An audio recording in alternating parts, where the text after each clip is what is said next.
Assalamualaikum warahmatullahi wabarakatuh. Saya Rizpiani Selastika dari kelas 4C akan memaparkan sedikit tentang materi yang saya sampaikan kemarin ketika presentasi, yaitu developing inventories atau perkembangan inventasi.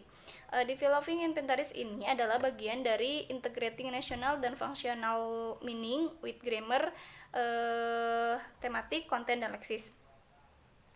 Oke, developing inventaris ini dibagi menjadi 3 bagian, yaitu persediaan A, yaitu pengertian dan tata bahasa.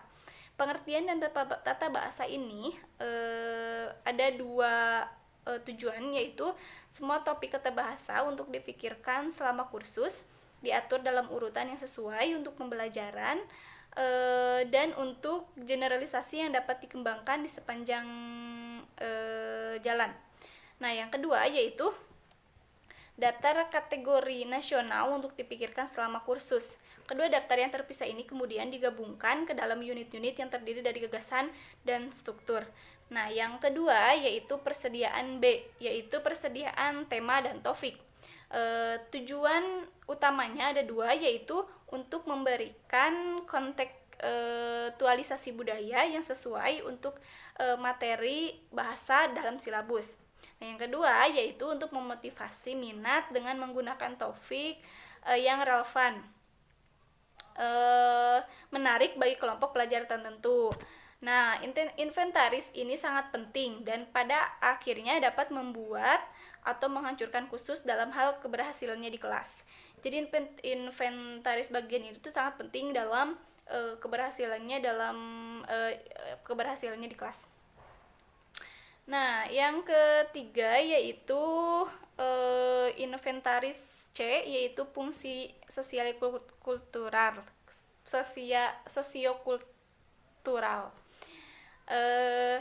Sosiokultural ini adalah daftar komunikatif sosial budaya yang perencana memutuskan untuk dimasukkan dalam program studi.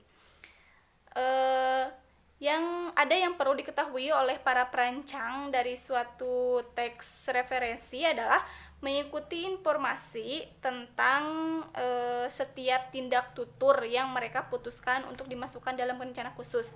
Yaitu di sini ada tiga dalam rencana khusus, yaitu situasi yang khas di mana setiap tindak tutur digunakan oleh penutur asli ataupun penutur yang sesungguhnya.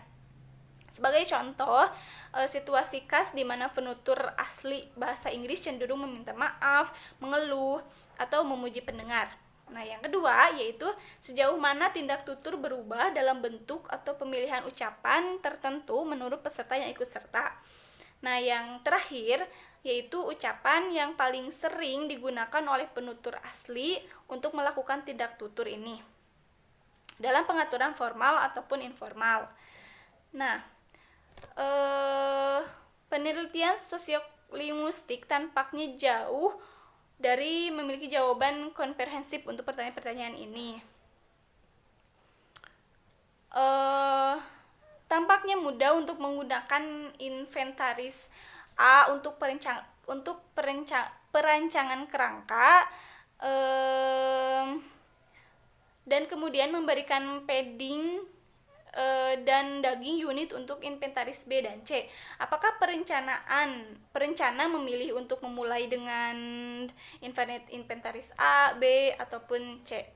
Sebagai inti penting dari ini tentu saja akan tergantung sepenuhnya pada tujuan dan halayak yang ada dalam pikiran mereka. Jadi inventaris A, B, ataupun C ini digunakan itu tuh tergantung kepada si perencana ataupun tergantung pada pikiran yang mereka pikirkan gitu.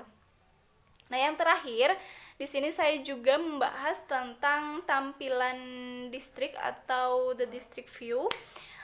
Di district view ini pengajaran bahasa kedua dan bahasa asing sebagian besar menggabungkan pandangan elemen-elemen distrik tentang bahasa, khususnya dalam pendekatan kode-kode audiolingual dan kognitif. Dalam ilmu linguistik ini, entitas distrik diberi nama sebagai fonem, morfem, dan kalimat. Ketika kita bekerja dengan makna, ilokusi, ataupun tindak tutur, atau fungsi dalam bahasa, kita cenderung mencari cara untuk memasukkan unsur-unsur tersebut ke dalam kategori yang sama. Selain itu, fakta bahwa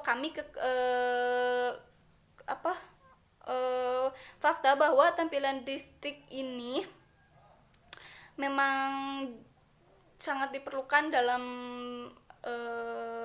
materi yang kami bahas. Nah, mungkin cuma ini materi yang kemarin saya sampaikan. Mohon maaf bila ada kesalahan. Wassalamualaikum warahmatullahi wabarakatuh.